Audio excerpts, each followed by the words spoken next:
Welcome to today's explainer. So look, we all want to stay youthful and healthy, right?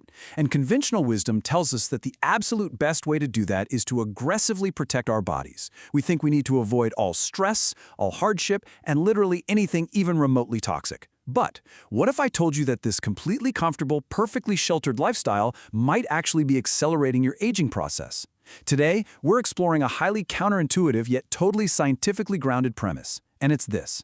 The secret to true vitality and anti-aging actually lies in exposing yourself to tiny amounts of poison. Okay, let's dive into this because I know it completely challenges our modern comfort zone. Think about it. If we look back, the entirety of human history was basically a brutal, relentless battle against hunger, freezing cold, and extreme fatigue. We didn't just survive those conditions, we were literally forged by them. The humans who actually made it through those harsh environments passed down this incredibly resilient genetic code to us. So by removing all of those environmental stressors from our modern climate-controlled lives, we might actually be putting our absolute greatest biological assets straight to sleep. Section 1. Microtoxins create youth. Let's explore exactly how a little bit of poison might just be the ultimate secret to vitality.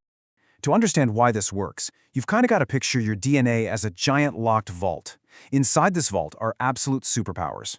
We're talking genes designed to suppress cancer, genes built to promote longevity, and genes engineered for ultimate survival and reproduction. But, well, here's the catch. During comfortable, easy times, this vault stays firmly locked.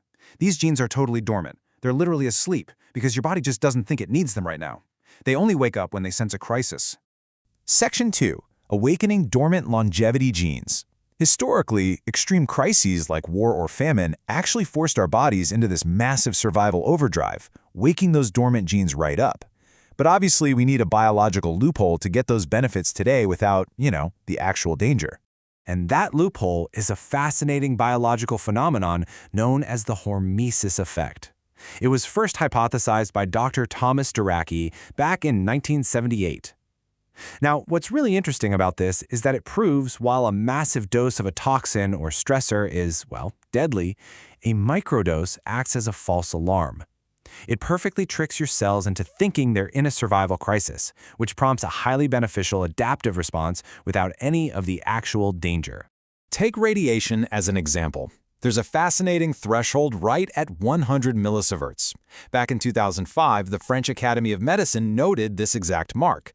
They found that low-dose radiation dipping below this 100 millisievert threshold doesn't actually cause cancer or leukemia. No way! In fact, it triggers a positive adaptive response in the body, improving overall health. It's actually the exact reason natural radon hot springs make people feel so incredibly rejuvenated. So this biological overcompensation is governed by a foundational concept called the Arndt-Schultz rule. It basically tells us that while a massive, strong stimulus destroys tissue and a moderate one slows it down, a very weak stimulus, like the micro tears you get from a really deep tissue massage, actually stimulates cellular activity. That tiny amount of damage forces the body to overcompensate, it rushes in, repairs the minor damage, and then builds the tissue back even stronger than before, just in case that stress ever returns. Section 3. Hormesis from the environment. So how do we actively harness this biological loophole using everyday things like the sun, the temperature, and how we move? First up, let's talk about the sun. We're so often told to avoid UV rays entirely, right? And yes, for sure, a high dose of UV radiation causes severe sunburns, wrinkles, and skin cancer. But a low dose of UV, we're talking just 10 to 20 minutes of sunbathing, is a completely different story. Historically, before antibiotics even existed, mild sunbathing was actually used as a treatment for tuberculosis. That tiny dose of UV synthesizes vitamin D, lowers your overall cancer risks, suppresses allergies, and even triggers the production of protective melanin to shield you from future exposure. And the exact same goes for the cold. A high dose leads to frostbite or even fatal hypothermia. But a low dose, like wearing just a t-shirt in the winter, leaving a window cracked open, or taking a quick cold plunge, builds what's known as cold habituation.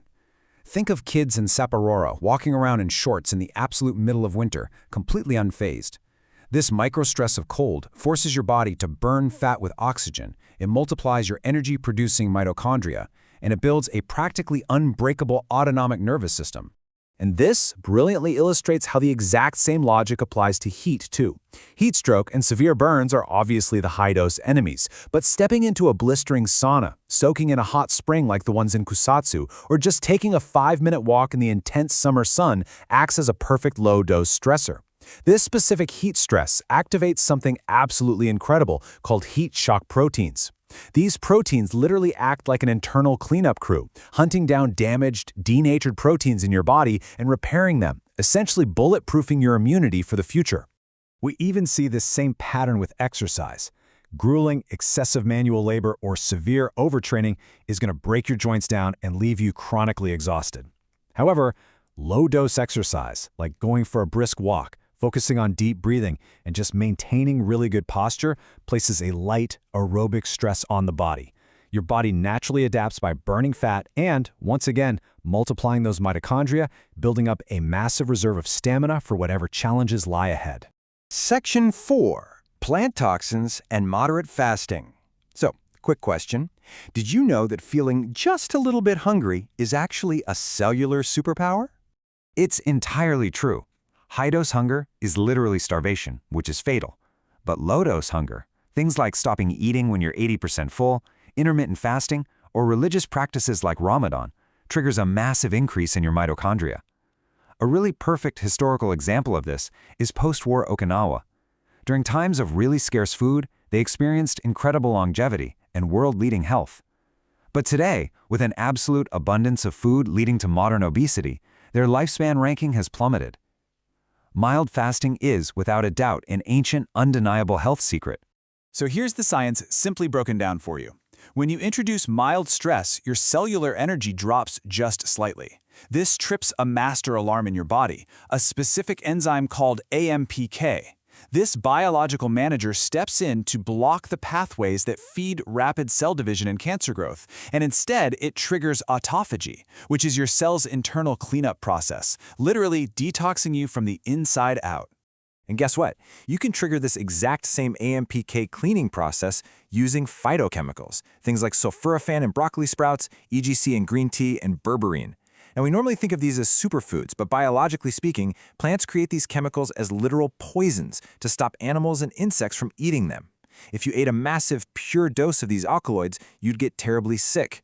But in the microdoses we consume in a simple cup of tea or a salad, they place just a mild burden on our mitochondria, effectively acting as highly potent anti-aging medicines. Section 5. Moderate stress as an ally. Look, we all go to great lengths to avoid mental stress, but sheltering yourself completely actually ruins your psychological resilience over time. Let's move into this and see how it builds across our different stress hormones. In massive, overwhelming doses, cortisol shrinks your hippocampus and completely destroys your immunity. High adrenaline causes panic attacks and arrhythmias. High adrenaline, that's the fight-or-flight hormone, causes severe acne, hair loss, and stops menstrual cycles. But in tiny, manageable bursts, it's a whole different ballgame. Your body releases balancing hormones. DHEA comes in and neutralizes the cortisol and promotes growth. Microdoses of adrenaline are paired with dopamine, giving you intense focus, motivation, and that feeling of achievement. And instead of panic, manageable social stress triggers oxytocin and endorphins, leading to deep trust, social bonding, and euphoria. Literally, the exact same systems that break you down in high doses build you up in microdoses. Section 6. Crises unlock vital energy. The grand paradigm shift we've been exploring today all boils down to this.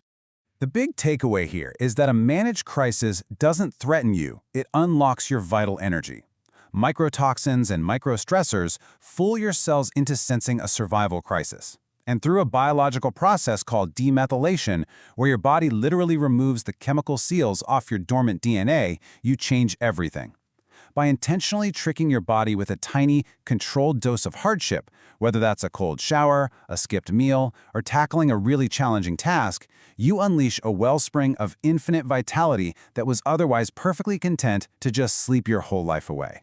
So, I want to leave you with this question to ponder. Knowing that absolute comfort is actually the enemy of vitality, how will you introduce a little bit of poison into your life today? What small, controlled discomfort will you embrace to wake up those survival genes and unlock your body's full potential? Thank you so much for joining me on this explainer, and I highly encourage you to step just slightly outside your comfort zone today. See you next time.